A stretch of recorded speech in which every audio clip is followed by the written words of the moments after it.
Chapter 18. The Night's Fourth Watch. Confession. John Wesley was a totally different weasel when he rushed back to the hemlock just short of an hour later. He had lost cheer. His brains were all full of the thing he had seen, and it took him a while to focus on Pertolote. Yet he had come to warn her, to get her something. He kept yanking at his single ear. "Lady Hen!" "John Wesley, is that you? Lady Hen? John, speak up. I can't hear you in the wind." "Miss Pertolote!" Pertolote sank from her branch and found the weasel somehow stalled at a distance from the tree. He stood watching her come, his head tipped sideways as though they were both troubled by the same question, though she didn't know the question. He looked with a certain hunger into her eyes, yet she had the odd sensation of sightlessness in his eyes. He was gazing inward at a memory. "John," she said, "what's the matter?" "Lady Hen?" "Yes, it's me." The wind howled around them, so she put her head quite close to his. Finally his eyes came to focus, and then concern spread all over his face. "Is a rooster," he confided to her. "Rooster's crazy, John thinks, lady. Rooster's brains is buggered." "Chanticleer? Him, the rooster. You've seen him. But he didn't see John. Oh, no, John, he's a ghost to the rooster, no." Pertolote's heart bulked inside of her. "Please, John, where is he? What's he doing?" "To the fox's grave, lady." "Why?" "But because John, he sent him." "Why, John?" "But because him fox bones come up on the ground, and John, he's seen." "John, why is Chanticleer there? What is he doing? What troubles you? John, look at me. What is wrong with Chanticleer?" Oh, well, Rooster, he's a-pecking on corpses now. What should somebodies think? John, he doesn't know. Rooster's fighting the fox bones now." Pertolote put her claw on the weasel's shoulders, startling him. Straight into his eyes she said, "You'll stay with the hens then, won't you, John?" "Lady Hen, she goes to the rooster?" "Yes." "Good." In an instant each trusted the other's capacity. "Good!" So that a little assurance entered this blithering night, and they parted, John Wesley protector, the yearning Pertolote the healer. A high wind is hard to fly in. Darkness makes it worse. Worst of all, the woman was distracted, her mind repeating a foolish refrain. "He didn't say dead. He didn't say dead." And her stomach clutching at the fear of what her husband might be, if not dead. But dead was the greatest horror, and he didn't say dead. John didn't say. She flew into a grove of trees. Her wings hit twigs. Spiderwebs lashed her eyes. A splintered limb gouged flesh from her earlobe, stunned her, and she tumbled into the ground. When she shook her head, the blood whipped forward to her face, and she tasted it. She did not fly again. She stood. She found her balance, and with her head thrust forward, her wing-tips low to the ground, she ran. There were patches of fog on the battle plain, so that she saw the sea, and then saw nothing at all. The sea in starlight, and then a damp, chill, personal gloom. West she ran, a little lost. How far to Russell's grave?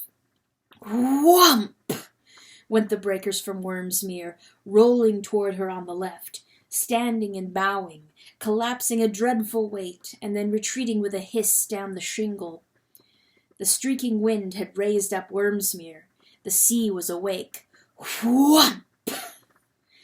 Suddenly she heard ahead of her a sound like a siren, this in spite of the constant wind and the sea still pounding periods.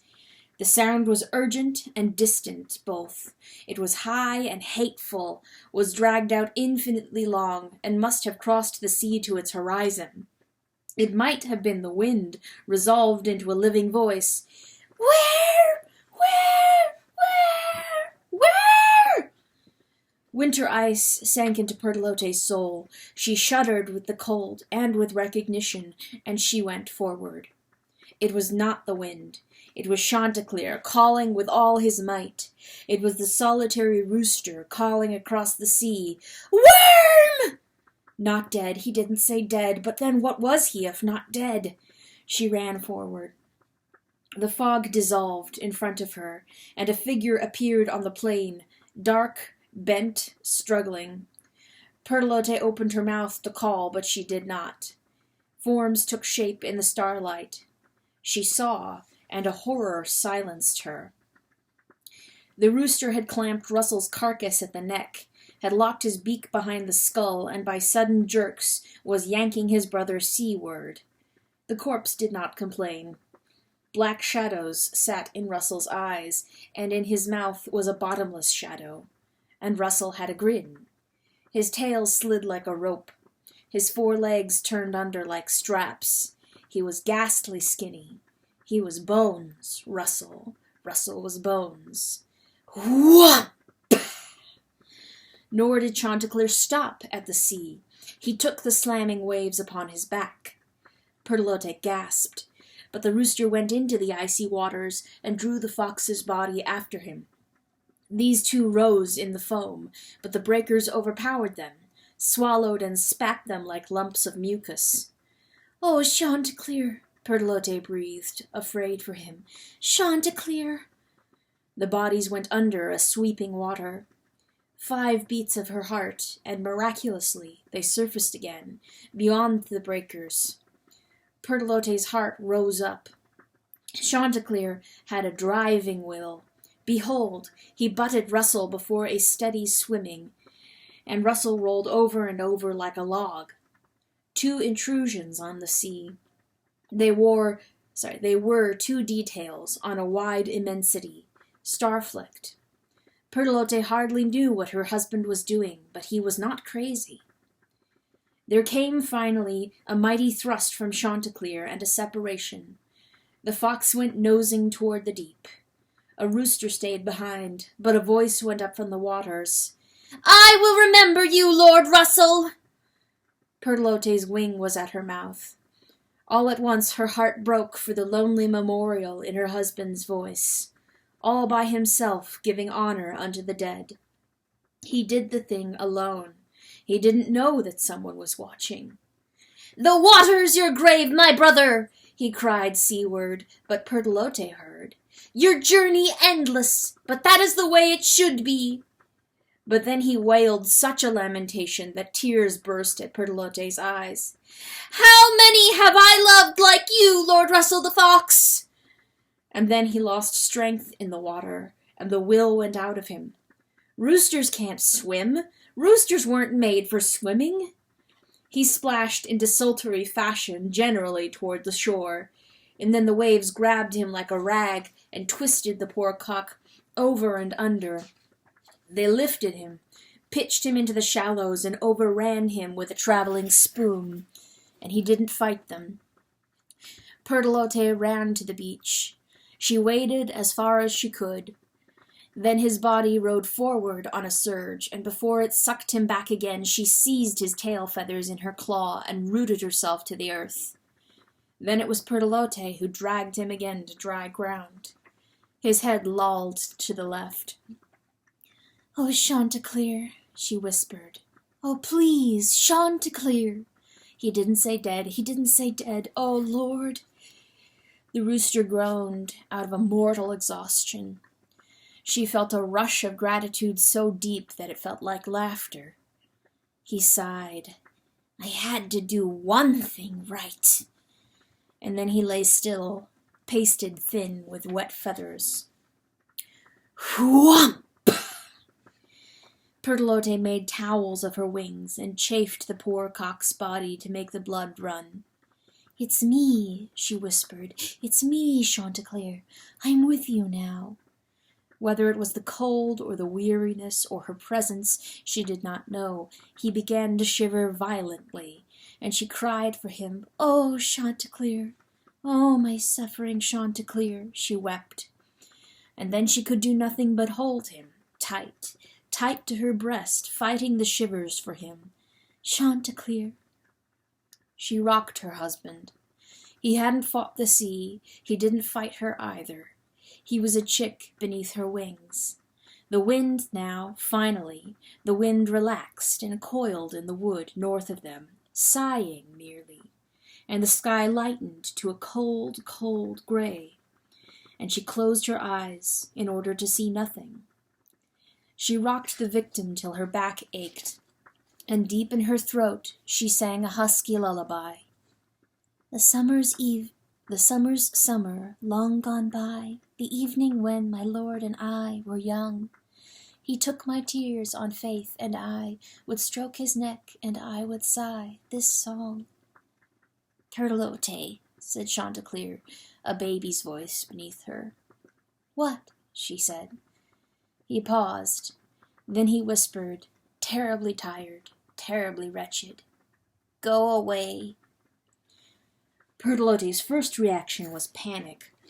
She stopped rocking and singing together, but her second reaction was so swift that it was done before she thought of it. She said, absolutely, no, and she held him the tighter. Please, he whined. Oh, Turtelote, you're killing me. The hen put her head up with stiff dignity, though she kept her eyes closed, and she released him not a whit. No, I am loving you, she said. He sagged. You are loving me, he said. It is your love that hurts so much, so much, so much, sweet Turtelote. I don't, she said. Oh, he was a mere bruise in her embrace, and he was such a mystery, surrounded by his private phantoms. She hated his phantoms. I do not understand this, she said. Tonight the poor tags loved me, and I could hardly stand it, he whispered slowly, because I don't deserve their loving. It's a lie. And now you?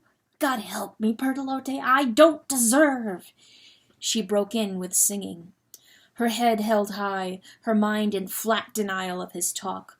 She sang the lullaby with rather more brass than before, a verse that damned this weakness with strength from the past.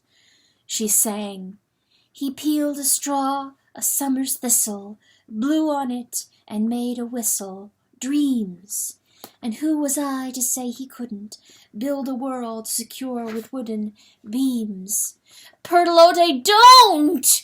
The rooster wailed, his shivering uncontrollable. She looked at him. In the dirty light his face showed agony.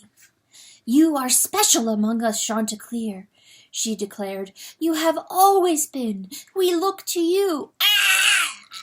He choked. His own eyes remained closed, compressed in pain.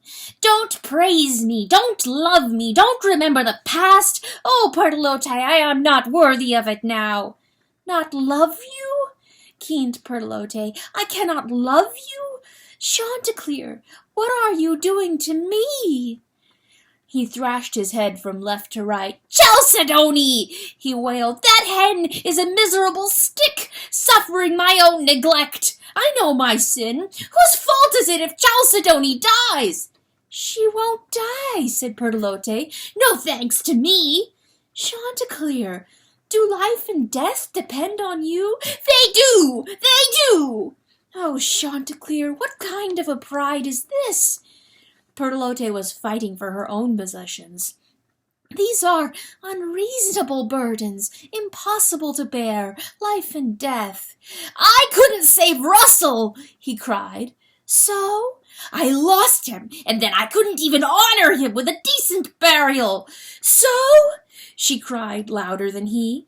We all tried to save him. None of us have to carry the guilt. Russell talked. What could we do about his talk? It was in his character to talk. Whomp! Went the sea. Shut up! Screamed Turtelote at the sea. And Chanticleer shrieked as he tore himself away from her. It's Mundocani, dog! He stood shivering on his own claws, glaring at her in the filthy dawn. It's Mundocani that condemns me. Mundocani I can't clean from my mind, not from my memory, not from my soul. Stop it! Turtelote, don't touch me anymore! She had reached for him. I know what I am! He wailed. Turtelote felt as though the ground moved beneath them, a quake beyond her comprehension. She saw the dark earthwork behind him, a huge hump and a dead memory. She noted that the wind was gone, all in one electric instant, never thereafter forgotten. She saw the sea, the wood, and Chanticleer between, his eye a bright red rivet. Worm had split the earth, hissed Chanticleer, and we looked down, and there we saw him, and I was lord of this land, but what did I say? I said, why not? I said, why not? I stood transfixed before that horror. Pertolote, don't lie. I stood still before the monster, and I said, why not? I gave up. I surrendered my soul and all the souls of the animals to death with apostasy and the pitiful whimper, why not? There was a hole in the earth? Chanticleer drove his beak into his gut, and he cried, there was a hole in me! His eye rolled, and then who came? Mundocani came. Mundocani bounded to the chasm. Mundocani taunted Worm. He turned Worm's eye, and here is the vile truth. All the while I hated him. Pertolote, do you hear this? Can you believe it? This is the truth. I despised the dog, but he is the one who leaped headlong into the pit. Down and down where I refused to go, down to the eye of the serpent, and he is the one that stabbed it. He that spurted eye jelly over himself. He that roused the monster to such violence that Worm smashed rock and closed them both inside. He sold himself, that dog. He saved the animals alive, and me. He saved my life. The rooster threw his head back and cried like a siren, I loathe the life he saved. The sea toppled, a mountainous wave. Whump! And Chanticleer cut his cry in half and struggled to be still. Pertolote withdrew into a little ball, watching the rooster through a screen of grief. Now she knew the cause, and the name, and who consumed him within. Chanticleer dropped his eye like a flag descending. It was morning. He whispered, his throat thick, Mundocani's fall was my wrong and my responsibility. He whispered like little leaves scratching stone, I wish I could do something. Do something. Go down to hell and say to the dog, I'm sorry, and bring him home again. Some recompense, rasped Chanticleer. Oh, I would die to purge myself. Dead I could receive your love. There was a dreary grin, and then the frown of an honest proposition. Or, if the dog were here, Lord, I could be loved again. Pertolote, he pleaded, do you know how much I want to be worthy of your love? Whump! The sea beat its forehead on the shore. Pertolote nodded. She shook her head. All at once he put his face near the side of hers and brushed her earlobe with primary feathers. Blood? He asked gently. She nodded. You cut yourself coming here. She nodded. See? He whispered. Do you see what I do? I hurt creatures. He gazed at her. Pertolote, you are God's kindest thought. He put wings on the meditation he didn't want to lose, and a bright red marker at her throat, and he called her Pertolote. Why ever should such loveliness love me? Somehow these last words were, for Pertolote, more terrible than any others. Now, finally, she began to cry. She bent her head to hide it, but her shoulders shook with the sobbing. He could love so well, but she couldn't? Ah, mighty God, what had they come to? See, see, see, he murmured. Tears, well, he sighed, resigned. Well, as though something had been relieved after all, and something accepted. I don't have to lay my whole lordship aside. There are 2 things I can do. I can crow lots. I can feed Chalcedony. Bleak the future. I'll do those, he said. And then she did not see, but she felt that he departed. Enormous weariness takes up space and can be felt, here and gone. He had fought the sea itself that night, and he thought such defiance, such love for a carrion fox, worth nothing at all. She felt that weariness. He had wrestled with his phantoms until the breaking of the day, and though he may not have prevailed against them, yet he had named their names, a monstrous accomplishment. Perlote felt that weariness. So she felt it also when he gathered them together and bore them away, leaving her to emptiness. Oh, heaven, go with Chanticleer. Perlote lifted her eyes and looked into the emptiness. She saw the wall, the earthwork. Once the golden rooster had engineered that bulwark to protect 1,000 animals against the enemy. When it was round, so long ago, the coop had stood in the center of it, and they had slept inside the coop. Perlote remembered those good nights inside the coop, long, long ago, and now she sang. Made love to me so slow and sweetly, sighing names, he came discreetly home, and I to him gave children after. I it was, had cried through laughter, come. The sea snagged at the shore. It raised a wave, like the hood and tooth of a cobra, and struck. Whoo-whampa! Perlote had never felt so lonely. Here ends the second part of the book that chronicles descents.